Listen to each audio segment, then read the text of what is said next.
Hello everyone. I know that it's not a typical video for my channel, but I also want to talk about the Game of the Year nominations and which game I think will win. First, let's talk about the games that didn't deserve to be nominated for the Game of the Year award. Final Fantasy VII Rebirth and Balatro. First, let's start with Balatro. I will ask you one very simple question. How many of you even knew about this game's existence before Game of the Year announcement? If there will be at least 10 people who knew about this game's existence, I will be very shocked. And in my opinion, a game on whom no one knows about doesn't really deserve to be nominated as a Game of the Year. No, maybe this is some super duper amazing top tier game, but I really don't think so. If this game was nominated for the best indie game, then sure, but the best game of 2024? Sorry, but in my opinion, a card game doesn't deserve it. Now Final Fantasy VII Rebirth. Well, let's say how it is. Final Fantasy VII Rebirth is just a remaster of Final Fantasy VII Remake, but with small changes, and giving a Game of the Year reward to a remaster that barely changes anything is a very dumb idea. Well, at least for me. Plus, I don't really like Final Fantasy games. I tried to play Final Fantasy VII 3 times and I just couldn't force myself to play it. Yes, Tifa's ballistics looks great, but this just is not my type of game. Now about the metaphor. I haven't played this game, so I can't really say anything about it. As far as I know, this game is just another Persona clone on whom I never gave the smallest damn about. So I will believe to positive reviews and believe that this is a good game. And now my favorite, Elden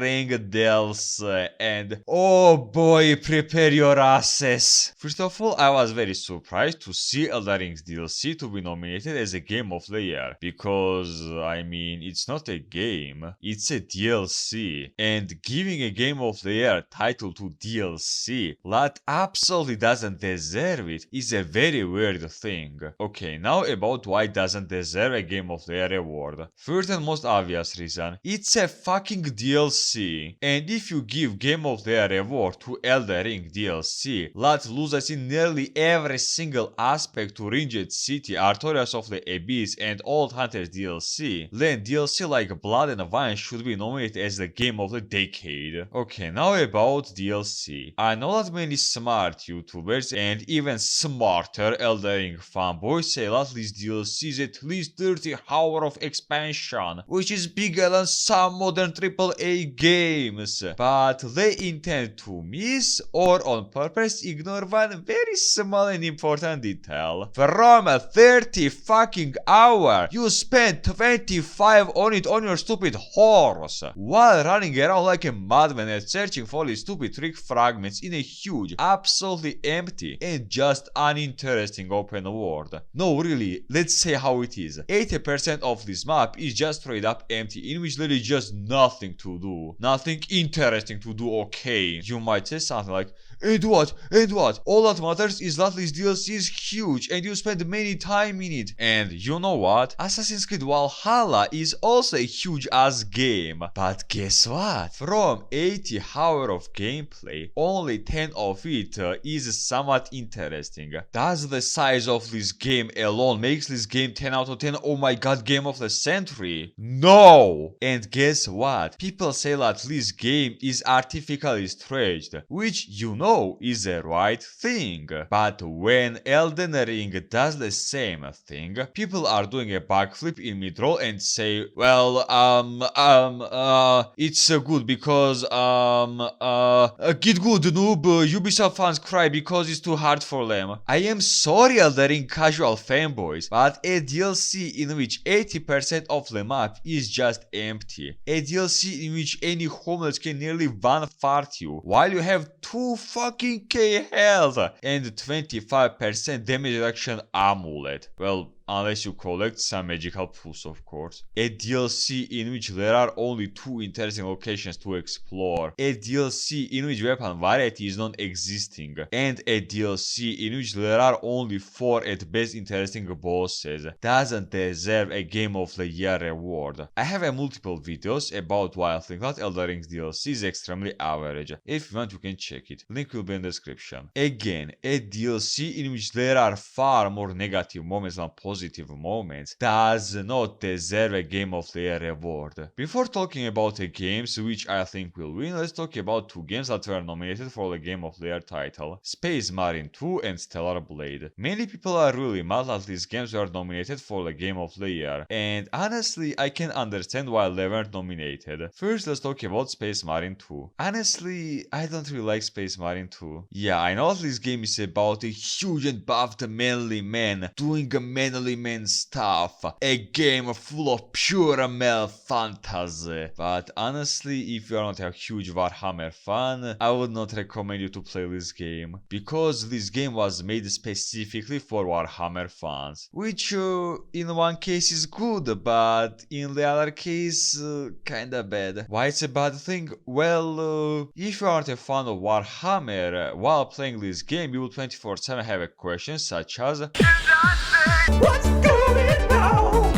But to be fair, I will say one thing. Space Marine 2 is a good and fun game, but only if you have friends who will play with you. If you play this game alone, this game will be very boring and extremely short for you. No, really, let's accept it. If you don't have friends who will play with you, this game will be very boring. Because when you play this game solo, you just stay still and shoot these poor monsters for 10 min, and then once a while you go in melee. Repeat this a few times and you're good to go. And also, let's say how it is. Playing this game with your dumb friends who will fuck up your day while making you laugh and cringe 24/7 is much more interesting than playing with boring bots. I don't think that a game that is just for Warhammer fans deserves a Game of the Year reward. Because most gamers don't really have a friends, and even more gamers don't have a friends that are into Warhammer. If this game had interesting content for single player, and if it didn't give it zero damn about non-Warhammer fans, and actually had a decent exposition, I would say that yeah, this game will probably win Game of the Year reward, but as it is right now, this game is far away from Game of the Year title. Now about Stellar Blade. Let me ask you one very simple and important question. Why do you think that Stellar Blade deserves Game of the Year reward? I am pretty sure that 99% of all people will say yes, I agree that Eva has a big, juicy, fluffy, amazing and beautiful eyes. But don't you think that just because 90% of modern female characters look like scarecrows, and compared to them Eve is somewhat attractive, a game should be nominated for a Game of the Year? No, really, let's accept it. No one talks about this game's combat, story, characters, visual, art choices, or other important stuff. Everyone non-stop talk about Eva's ass. Like, holy shit, I get it. We live in an era in which even okay looking female characters are a rare treasure. But don't you think that in order to win a Game of the Year title, you should be, well, I don't know, a good game and not an ecchi game for anime fans? If you so desperately want to play some ecchi and adult games, I know a few games and a few websites that will satisfy you more than Stellar Blade. I will talk about this one day a bit more in detail, but for me Stellar Blade is just a very shitty Nier Automata clone. Ironic. Yes, in both of these games you play as a sexy lady with amazing cake, but you know what? Nier had amazing story and lore, many unexpected and interesting plot twists, a shitload of endings, very interesting world, plus minus interesting bosses, a very cool music, well, acceptable but not really combat system, extremely interesting and memorable characters, even 9S, who I thought was a little annoying rat, was interesting for me as a character. Yes, I thought that he was extremely annoying, but boring or uninteresting? Absolutely no. While in Stellar Blade, every single character is just sad. Especially Eve. I haven't seen a character as boring as her for a while. And the most important moment is that in Nier, a beautiful 2B with whom you could do a sassy thing was a very pleasant bonus for already good game, and not its main achievement. Yes, Stellar Blade also has strong sides such as cool music and very dynamic combat, but that's kinda it. Just so you know, yes, I'm waiting for PC release to play this game with correct mods, but let's accept it, like it or no, just because main character of this game has big booty, it won't make this game a worthy of Game of the Year. Now about the games which I think that will win Game of the Year title. First one is Astrobot and the other one is Monkey. I am 70% sure that the winner of Game of the Year title will be Astrobot, simply because it's the most safe pick. Astrobot is a very fun game both for adults and especially for kids. Yes, it doesn't have some mind-blowing story or some ultra-realistic 10K resolution graphic, but honestly, in this game's case, it doesn't really need it. Astrobot reminds me of my childhood games such as Madagascar and Till a Tasmanian Tiger. There are really simple and goofy characters, there are some linear locations, missions with interesting content, just enjoy it. This game is just a very simple and very fun game, plus in this game there are many easter eggs for the people who played many games. There is not really much to say about Astrobot, just a very simple and short game for kids and adults who want to just play a simple and fun game. Nothing more, nothing less. And now it's time for Monkey. Honestly, I won't be surprised if Monkey will win Game of the Year award. Yeah, this game has a shitload of problems, like a shitload of them, such as bosses in this game are just a punching bag jokes, and besides the 4, well, maybe 5 of them others will die on your first try. Locations are just absolutely uninteresting and super confusing. Basic mobs have no purpose in this game. Some bosses and especially main hub is hidden better than Dark Souls 1 DLC. Chapter 6 is just annoying flying simulation on a cloud, and my main problem of this game is Wukong himself. Like, I just don't understand why in a game about Wukong, we don't play as a Wukong. Instead of a biggest troll and a full-blown monkey who does dumb stuff 24/7 just because he can, we play as a random emotionless monkey. Yeah, sorry, my bad lad, in a game about Wukong, I expected to play as a fucking Wukong and not as a faceless random ass monkey. But despite that, Wukong also has many positive moments such as a very dynamic, diverse and fun combat system, absolutely fantastic art design, plus minus interesting story with many interesting and memorable characters, many epic moments. The most memorable part of this game, for me at least, was the moment in which our monkey fought in his super monkey form against other gods in their super forms, or the very first cutscene. They look just very cool and epic,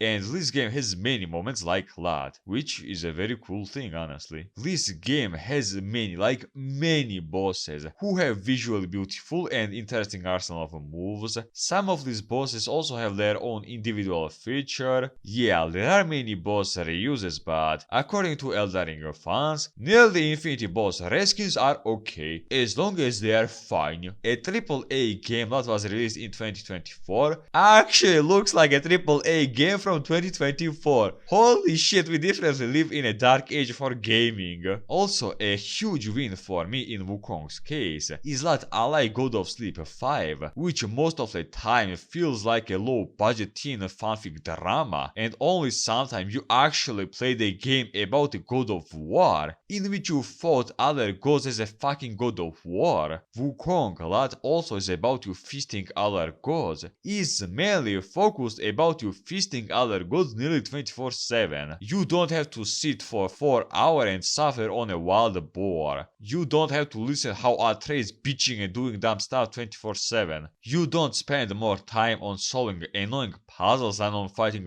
bosses. In Wukong, you take your bunker and kill spam gods in a very epic way. Okay, so let's have a small conclusion. I will name a few games that in my opinion will probably win in some categories. Game of the Year. Probably Astrobot will win. Best Art Direction, either R3 or Wukong because they are plus minus equal. Best narrative, well, maybe Final Fantasy VII, I don't know. Best music, Stellar Blade. But honestly, Elden Ring DLC deserve it. What? But Elden Ring had amazing music and it's just undeniable. And I am very surprised that it wasn't nominated for the best music. Best action game, Wukong, and it's not comparable. Best action adventure, probably Astro Bot. Best RPG, well, best fighting game, Tekken 8. And on others, I don't really care about. Well, that's pretty much it. If you like my video, press something under it. Well, this I will say bye bye to you, and I will see you next time.